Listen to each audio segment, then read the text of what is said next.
प्रदेश महासचिव अमित तिवारी ने महिला की सुरक्षा, नशाखोरी, अपराध और कांग्रेस सरकार के कार्य प्रदेश महासचिव के कार्यों के बारे में पूरब टाइम्स को अपने विचार कुछ इस तरह से बताए। मेरा नाम अमित तिवारी, मैं प्रदेश महासचिव एनएसयूआई छत्तीसगढ़ का। सर, प्रदेश महासचिव के उत्तरदायित्व के बारे में कुछ बता सकते हैं सर आप? प्रदेश महासचिव मैं आपको बताना चाहता हूँ कि जो एनएसयूआई होती है उसका पूरा जो फुल फॉर्म है वो भारतीय राष्ट्रीय छात्र संगठन है। जो एनएसयूआई है वो छात्रों के हित के लिए काम करती है, चाहे वो विश्वविद्यालय से लेकर महाविद्यालय तक जो भी छात्रों की समस्या, चाहे उनकी पढ़ाई को लेके, चाहे उनकी फ़ीस को लेके, चाहे उनकी उत्तर पुस्तिका में कुछ गड़बड़ी होती है उसको लेके, ऐसी तमाम तरीके से जब फॉर्म जमा करना होता है, कई बार क्या होता है कि सर्वर के कारण बच्चों का फॉर्म उस डेट पे नहीं जमा हो पाता, तो उसको लेके एनएसयूआई डेट बढ़वाना हो या जो भी समस्या छात्रों को होती है, कैंटीन की हो चाहे पढ़ाई के लिए हो, तो एनएसयूआई बढ़ चढ़ कर हिस्सा लेती है। अभी हमारी सरकार है तो भी हम लेते थे, और जब सरकार नहीं थी तब भी हम छात्रों की आवाज़ को बुलंद करने का काम, उठाने का काम एनएसयूआई करते आई है। सर, एनएसयूआई किसको प्रेरित होकर आप ज्वाइन किए, उद्देश्य क्या था आपका और क्या अच्छा लगा इसमें, कुछ जानना जब चाहूँगा। मैं 9th-10th में था तो हमारे स्कूल, मैं देशबंधु इंग्लिश मीडियम स्कूल से पढ़ा हूँ स्टेशन रोड में जो, तो उस स्कूल से तमाम ऐसे बड़े नेता वहाँ से पढ़ के निकले हैं, जैसे रुद्र गुरु जी हो चुके हैं, मंत्री हैं जो अभी हमारे शासन में, विकास उपाध्याय जी हैं, सुबोध हरिद्वाल जी हैं, संजीव शुक्ला जी। इन सबको जब हम स्कूल में पढ़ते थे तो देखा करते थे, और आज वो इतने बड़े बड़े पदों में हैं तो ऐसा लगता था कि हम भी कुछ करें, क्योंकि एनएसयूआई एक ऐसा प्लेटफॉर्म है जिसमें आप लोगों की आवाज़ उठा सकते हैं और आपको कांग्रेस पार्टी से जुड़ने का मौका मिलता है। तो एक इच्छा जाहिर होती थी। घर में डांट भी पड़ती थी कि पढ़ाई कर लो, राजनीति का तो बाद में भी कर सकते हो, मगर उनको देख के, और उस समय वर्तमान में जाट ढेबर जी प्रदेश अध्यक्ष हुआ करते थे एनएसयूआई में, उसके बाद विकास उपाध्याय जी बने, उसके बाद बहुत से तमाम और भी नेता ने प्रदेश अध्यक्ष। तो जब 9th-10th में हुआ करते थे तो आंदोलन होते थे एनएसयूआई के, तो हम लोग चले जाते थे स्कूल के ड्रेस में। 5 बजे के बाद कभी आंदोलन होता था तो हम अपना बैग वैग लेके आंदोलन में जाते थे, तो मज़ा आता था उस समय तो उतनी मतलब स्कूल में थे, छोटे थे तो उतनी तो समझ रहती नहीं थी, तो भी एक मज़ा आता था। धीरे धीरे करके हम जब आगे बढ़ते गए, जाना आना हुआ तो फिर उसमें जाने लगे। तो सबसे पहले मैंने जब राजनीति में कॉलेज में गया, कॉलेज मतलब 12th पास किया, कॉलेज जाने का समय हुआ, तो मैंने पंकज मिश्रा जी के साथ मैं जाने लगा। तो मुझे आज भी याद है कि कलेक्टर परिसर में कुछ मौन धरना था, तो पंकज भैया ने मुझे फ़ोन किया और बोला कि अमित तुम आओगे क्या, राजनीति करने के इच्छुक? तो मतलब उस समय ऐसे मैंने सोचा तो नहीं था कि मैं क्या बोलते राजनीति करूँगा, मगर मैं बोला नहीं भैया मैं आऊँगा आपके पास। फिर मैं गया, मेरे को अच्छा लगने लगा, फिर मैं उनके साथ बहुत साल रहा। उसके बाद फिर मैं धीरे से क्या बोलते हैं संजीव शुक्ला जी के साथ रहने लगा, फिर उनके साथ रहते रहते तमाम ऐसे नेताओं से संबंध बनते गए, और आज भी मेरे सभी नेताओं से बहुत अच्छे संबंध है, मेरा किसी से कोई मतभेद या मनभेद कुछ भी नहीं है। तो ऐसे करते करते फिर जब मैं संजीव शुक्ला जी के साथ रहता था उस समय एनएसयूआई का इलेक्शन हुआ, तो संजीव शुक्ला जी ने मेरे को बोला कि इलेक्शन लड़ने की इच्छा है। तो बोला हाँ भैया, बहुत साल से मैंने आपके साथ काम किया, बहुत सी चीज़ों को मैंने सीखा है, तो अगर आप चाहें कि मैं इलेक्शन लड़ूं तो मैं ज़रूर लड़ूंगा। तो फिर मैंने जिला महासचिव का इलेक्शन लड़ा, मैंने जीता वो इलेक्शन। उसके बाद मैं फिर एनएसयूआई की जिला की बॉडी में काम करने लगा। उस समय मेरे जिला अध्यक्ष मेरे साथी भाई अमित शर्मा था, तो मैं उनके साथ काम करा बहुत साल। फिर अभी कुछ वर्ष पहले मुझे एनएसयूआई में प्रदेश का सचिव का प्रमोशन किया गया। आकाश शर्मा जी प्रदेश अध्यक्ष थे, प्रमोशन का दौर आया तो मेरे काम को देखते हुए प्रदेश में सचिव बना दिया गया। मैं प्रदेश सचिव के तौर पर भी बहुत सारे काम किया। फिर नई बॉडी आई, नीरज पांडे जी प्रदेश अध्यक्ष बन के आए, फिर मेरे को एनएसयूआई में एक राउंड काम करने का मौका मिला, तो अभी मैं वर्तमान में प्रदेश का महामंत्री हूँ।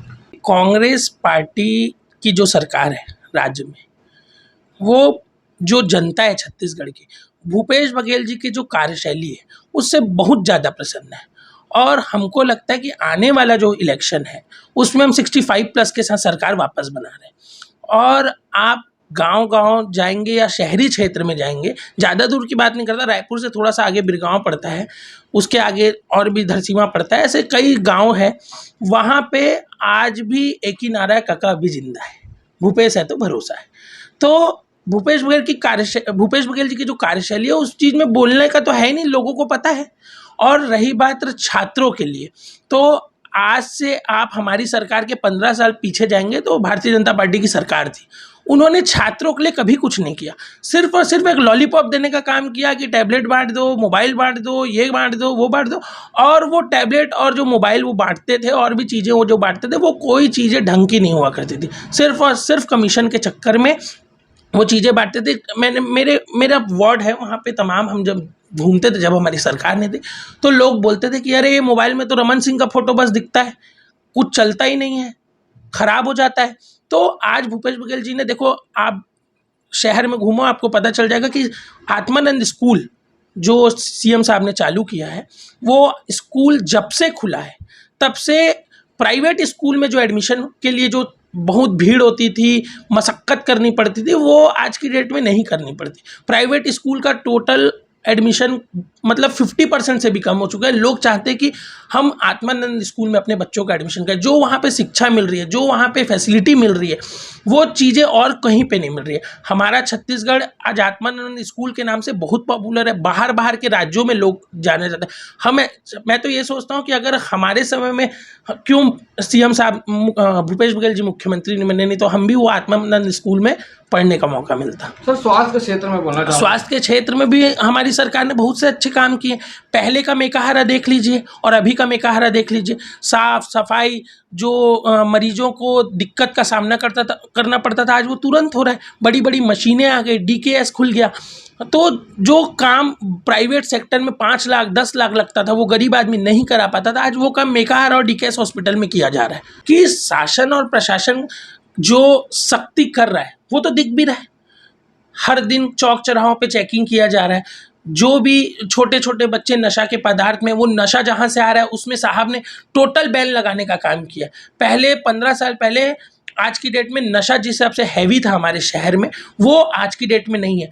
छोटे छोटे कैफ़े में, छोटी छोटी जगह में जो स्कूल के बच्चे बैठ के नशा करते थे, वो चीज़ें बंद कर दी गई है।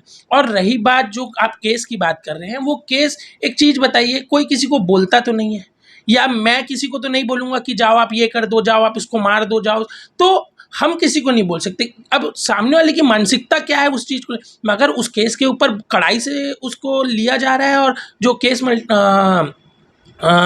पार्किंग में हुआ है, उस केस के ऊपर बहुत कार्रवाई भी बहुत बड़ी हुई है। देखो, जो संविधान में लिखा है, जो संविधान में लिखा है उस प्रक्रिया से हो रहा है। और इन फ्यूचर और हो सकता है कि आगे कुछ उसके ऊपर क्या बोलते हैं, कुछ ऐसा कानून बनेगा, अभी तक तो नहीं है, मगर ज़रूर हाँ आप बात रखेंगे कि जो चीज़ें डीले होती है उस चीज़ को जल्दी किया जाए। देखिए, मैं आपको बता रहा हूँ, भारतीय जनता पार्टी चाहे केंद्र में हो चाहे राज्य में हो, सिर्फ और सिर्फ जनता को एक लुभाने के चक्कर में ये सब करती है। परिवर्तन यात्रा निकालने से कुछ फर्क नहीं पड़ता। कांग्रेस पार्टी को या कांग्रेस पार्टी के एक छोटे से छोटे कार्यकर्ताओं को भी परिवर्तन यात्रा से कोई फर्क नहीं है। आप बड़ी सी गाड़ी में बैठ के हाथ हिला रहे हो, जनता के बीच आप जा ही नहीं रहे हो। मैं पूछता हूँ कि आप 5 साल विपक्ष में थे, काम क्या किए? कुछ नहीं। अब आप चुनाव आ गया तो जनता को याद करें, उसके पहले जनता कहाँ थी? 15 साल आप शासन में थे, तब तो आप जनता को कभी याद नहीं किए। कब याद किए? तब तो आप कमीशन खोरी करने में लगे हुए थे। एक चीज बताइए, आज भूपेश बघेल जी ने जब से मुख्यमंत्री पद का संभाला है, तब से वो एक एक आम जनता, चाहे वो छोटा सा बच्चा हो, चाहे वो बड़ा हो, चाहे बुजुर्ग हो, चाहे कोई भी हो, उनसे डायरेक्ट टच में है। भूपेश बघेल जी ने 90 विधानसभा में जाकर चौपाल लगाकर जनता की आवाज़ को सुना है, बच्चों की आवाज़ को सुना है। तो जनता उस आदमी से जुड़ेगी जिस आदमी उनकी दर्द को समझता है, जो आदमी उनकी समस्या को सुलझाने का काम करता है। ये नहीं कि बड़े गाड़ी में बैठ के हाथ हिला देने से वो आदमी से जनता नहीं जुड़ेगी। भूपेश बघेल जी एक एक के मन में बैठ चुके हैं। भूपेश बघेल जी ने ऐसा कार्य किया है कि लोग उनको कका के नाम से जाना जाता है। आज छत्तीसगढ़ में पिछले 15 साल में बीजेपी ने क्या किया, आज छत्तीसगढ़ को बाहर देशों में तक जाना जा रहा है। भूपेश बघेल जी के कार्यों को जाना जा रहा है, भूपेश बघेल जी की योजनाओं को जाना जा रहा है। क्यों? क्योंकि भूपेश बघेल जी ने काम किया। भूपेश बघेल जी ने, आप खुद देखिए, छत्तीसगढ़ का जो मान बढ़ाया है। मैं आपके चैनल के माध्यम से सामाजिक क्षेत्र में ये बताना चाहता हूँ कि मैं एक ब्राह्मण समाज से आता हूँ, तो मेरा भी कर्तव्य बनता है कि मैं अपने समाज के लोगों को भी लेके चलूँ। जो मेरी समाज में दिक्कतें हैं उनको भी मैं मेरे थ्रू क्या बोलते हैं सरकार तक पहुंचाऊं और उनकी जो समस्याएं हैं उसको दूर करूं। और राजनीतिक क्षेत्र में ये कहना चाहता हूं कि आप अगर राजनीति करते हैं तो आप भारतीय जनता पार्टी के टाइप का राजनीति ना करें कि भाई काम है तो पहुंच जाओ और काम नहीं है तो छोड़ दो। आप अगर कांग्रेस पार्टी टाइप का राजनीति करो कि आपकी जो जनता है, आपकी जनता ही आपका भगवान है। आप उनकी समस्याओं को सुलझाओ, आप उनकी जो भी ज़रूरतमंद है वहाँ पे खड़े हो, आप उनको जो भी परेशानी है वहाँ पे पहुँच के उसका सॉल्यूशन निकालो, यही राजनीति कहती है। पहले मैं बात करता हूँ विधायक के बारे में। मैं पश्चिम विधानसभा का क्षेत्र में रहता हूँ, मेरा वार्ड चूड़ामणि वार्ड है। मेरे जो विधानसभा का क्षेत्र है वहाँ पे हमारी पार्टी के विधायक माननीय विकास उपाध्याय जी विधायक हैं और उनका कार्य बहुत अच्छा है और आने वाले समय में वो जीतेंगे भी। हमको पूर्ण विश्वास है हम जिताएंगे। और उनके कार्य को देखते हुए कार्यकर्ता नहीं बोल रहा है, जनता बोल रही है कि उनको जिताना है। 15 साल राजेश मूणत जी थे पश्चिम में, मंत्री होने के बावजूद कुछ काम नहीं कर पाए। वो तो जनता के बीच में जुड़ाव ही नहीं था उनका, और आज भी जुड़ाव नहीं है। हमारे विधायक लोगों के घर जा जा के मिल रहे हैं, लोगों से जान रहे हैं, रोज सुबह निकल रहे हैं, शाम निकल रहे हैं। तो हमारे विधायक जी का कार्य से मैं बहुत खुश हूँ और आने वाले समय में वो फिर से विधायक बनेंगे। और रही बात पार्षद की, तो पार्षद जिस वार्ड में मैं रहता हूँ वो चूड़ामणि वार्ड है और वहाँ पे बीजेपी के दीपक जायसवाल जी पार्षद है। मेरे घर के सामने स्ट्रीट लाइट है, हफ्ते में 7 दिन होता है जिसमें 4 दिन लाइट बंद होती है और मेरे को चालू करवाने के लिए फ़ोन लगाना पड़ता है कि चालू करवा दीजिए। और आप मेरे घर के जस्ट बाजू में देखो, नालियाँ इतनी ख़राब है। पार्षद का काम होता है कि वार्ड की साफ़ सफाई, लाइट, पानी, बहुत सी समस्याएं रहती है। मिलने जाओ तो मिलते नहीं हैं, फ़ोन लगाओ तो उठाते नहीं हैं। तो जनता बहुत नाराज़ है, वार्ड की जनता तो बहुत ही ज़्यादा नाराज़ है पार्षद से। और आने वाले समय में जो भी रहेगा वो जनता जवाब देगी।